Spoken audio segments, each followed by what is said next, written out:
gentlemen, you have been watching the Real International, absorb some of the great content that's out there from these filmmakers. You looked at film footage, and maybe you've even heard from some of our dynamic speakers that are from all over the world, and you've taken copious notes to help you forge forward to finish 2020 strong and also to enter 2021 in a better way than what you've experienced in this particular year. So we're so excited for you and all the endeavors that you're about to do. So I have another phenomenal guest that I'm so excited that she is connected with us here at the Real International Film Festival.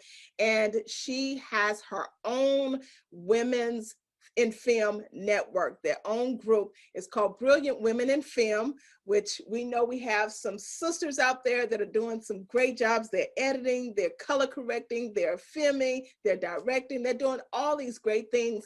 And, you know, we always like to give them kudos and celebrate them when the opportunity affords itself. So I want to introduce to all of you guys, my good friend and good sister, Joan Montreuil. Joan, Hello. how you doing? I'm fine. I did good, huh? I Yes, said that yes, name. you did good. You didn't miss a beat. Girl, I would brand that name. That's a beautiful, beautiful name, Montreal. I love Oh, that. thank you. It's French. Thank you so I much. know, Yeah. because you're from New Orleans, but you live Yes, in Texas. yes, Yes, absolutely. I came down to Texas as a result of a Hurricane Katrina. And yes. when I got here, I parked here. Okay. So tell us that story because it kind of leads into how you really got into filmmaking too, or how you continued in filmmaking. So tell us the story of you migrating to Texas. All right. Well, as a result, like I said, of Hurricane Katrina, before that, I was 10 years doing stage plays as a playwright and director. And then when the storm came, I was already building a brand, which is my production company, Wisdom Production International, where it wasn't international then, but it is international now. And Yeah. so when the storm came, I came with all the gifts, all the talents, and some of the people that I had been working with in New Orleans. And so we had to find our way around.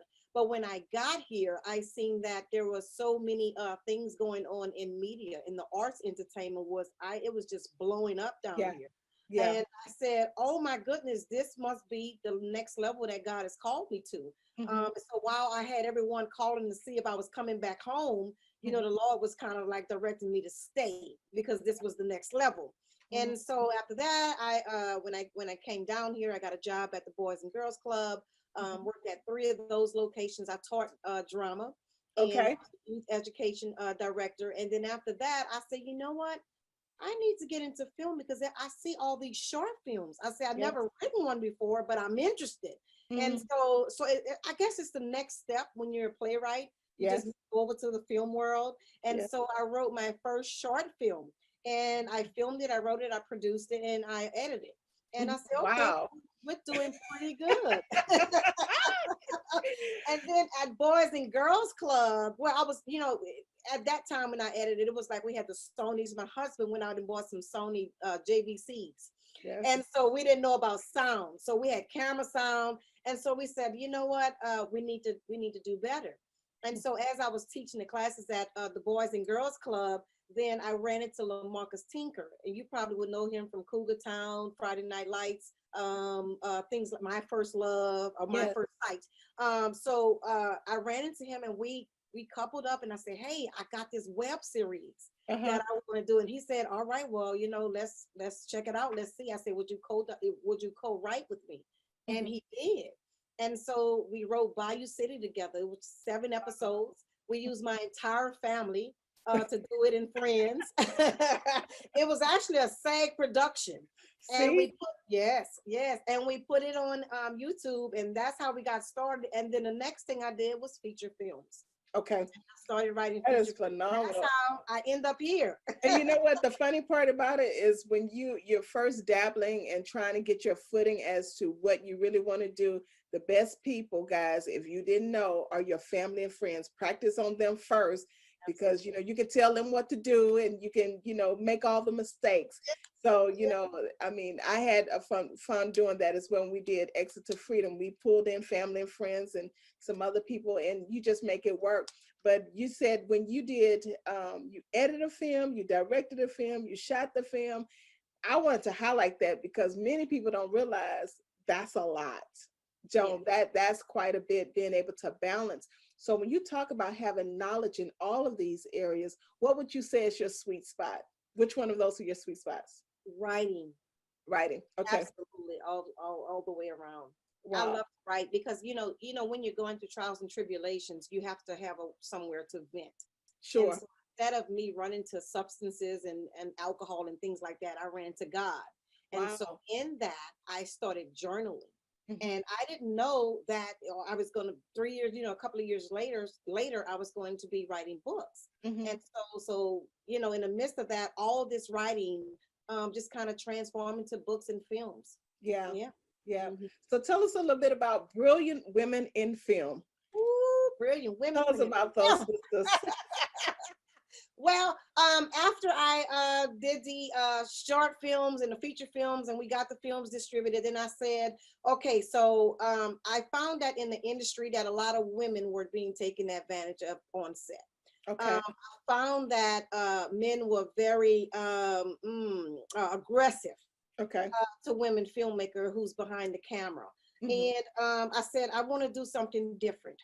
So I have all this wealth of knowledge and I have all this wisdom on filmmaking. I kind of like know every part, every area of filmmaking. Yes. I said, Yes.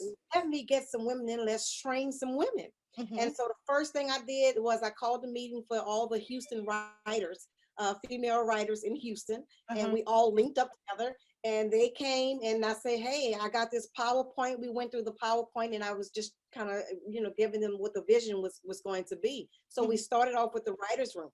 We had Wow. individuals actually donating a year time of the writer's room without pay in their building. Wow. And God is good. And Yes, then it in is. that time, we've been able to write films and help others write their films. We had community service. The writing classes were free for three Wow. years. We had free community writers rooms. Awesome. And so now we're able to say that all the women aboard, we have one lady, she's from LA and she's wrote for Jamie Foxx. Okay. We have one lady, she's from LA and she did a couple of projects and now she's really actually adding to what she has learned. Yeah. So she did 2 movies now and now she's directing. So on the board, we have writers, authors, directors, actors, Mhm. uh, DPs. We have a DP Yeah. Yeah. now, Yeah. and editors. So those individuals that's in the organization, they were trained to actually do certain things. That's And what we phenomenal. call that workshop is trading places. Whereas that they learn every aspect of film and then choose, on what you want to kind of elaborate on and kind of get more skilled for on. And That's brilliant. Now that's brilliant. That's brilliant. That's brilliant. Being able to, because what it means is that when I find my sweet spot, I can kind of stay in my lane and lean on the strengths of others that, you know, maybe they've had a little bit more experience or maybe that's their sweet spot, and everybody get an opportunity to not only just be fulfilled but also to shine. And yeah. that's what it seemed like that brilliant women in film actually brings. Where do you see brilliant women going in the 2021? We're in this COVID pandemic. A Mhm. lot of things have been compromised this year for filmmakers not being able to shoot, not being able to do some of the things. But where do you see, the film industry or, your personal business and organization going? Yes. For Wisdom Production, I'm actually doing some editing for Goons Bay Kid in the Bahamas. Okay. So I see that as far as constantly moving towards more editing, picking Yeah. up more projects. Yeah. And for Brilliant Women in Film, I would like us to have a network, a Yes. women's network. Whereas that we bring on other women so we can tell our story because no one tells a story like a woman does. And then, so during the COVID, we've been doing, taking on projects here and there in the production area, but we have a pilot. Okay. And our aim is to shoot that in 2021, have Okay. a network pick it up, or if God say the same, we may have our own network to go ahead and play it out. Well, look at you, we can come through you, Michelle. Come on. Come on. And then we Yes. would like a network to hire us as a group. Yes. So I'm the showrunner, and a lot of the writers, they've been, they're either more experienced in writing, or, we have students in the writers' room as well. That's So good. they're actually coming up. So we're actually training writers as well. Do you find, speaking of writers, do you find more of them leaning towards writing a book first and then going into film? Or because I always hear a lot of people say, especially around this film, festival, about their story. They want to write their story. They want to share their story. Have you found that, that people normally start with writing a book first and then coming into film, or vice versa? Vice versa. Okay. I feel my advice is they have a story to tell. If they want to go straight to film, I encourage them to do a short film first. Let's try it out and test it out and see. And then if if you want to go further, we can do either a book or we can do a feature film. But I find that they kind of like lean towards doing a film before they do a book. That's good. That's Write a good. book. That's awesome. That's awesome. So tell us about all the years of your experience. What would be one of the highlight film or productions that you've either served on or that you've actually, did yourself? What's one of the best moments in being a filmmaker? Okay. One of the best moments I've had, and this is just recent, and I wrote 3 books which cater to self-help books. Okay. One is Delivered from Destruction, and it helps babes in Christ, backsliders and all, find their core belief and their foundation so they can stay in it and stick there. Yeah. And then I wrote The Unexpected. The Unexpected was dealing with, I had children that were born with the infirmity, and I've lost 2 daughters. And so that book catered to women who are barren, and those women who are looking to conceive and things like that, and help them along the way as far, and also dealing with infirm children. Okay. But the book that I love is Beyond the Vows, because it touches on my marriage. Okay. Because my marriage has had, we took a beating as far as adultery is concerned, because we were very young, and there were some generational curses we had to break. So when I wrote that book, I knew that I was going to actually turn that into a movie. Okay. So right now, and I do this workshop that's called My First Book, along with my first movie. But my first book is to teach you how to market your book, write your story, find a target audience. And then after that, there are so many ways so many platforms that you can take that book and be on, because you can turn it into a film, you can do a podcast, it's so many platforms that you can get to tell your story. But I always find that I just love, the best thing I've ever done is wrote Beyond the Vows to help married couples. Wow, that's awesome. That's awesome.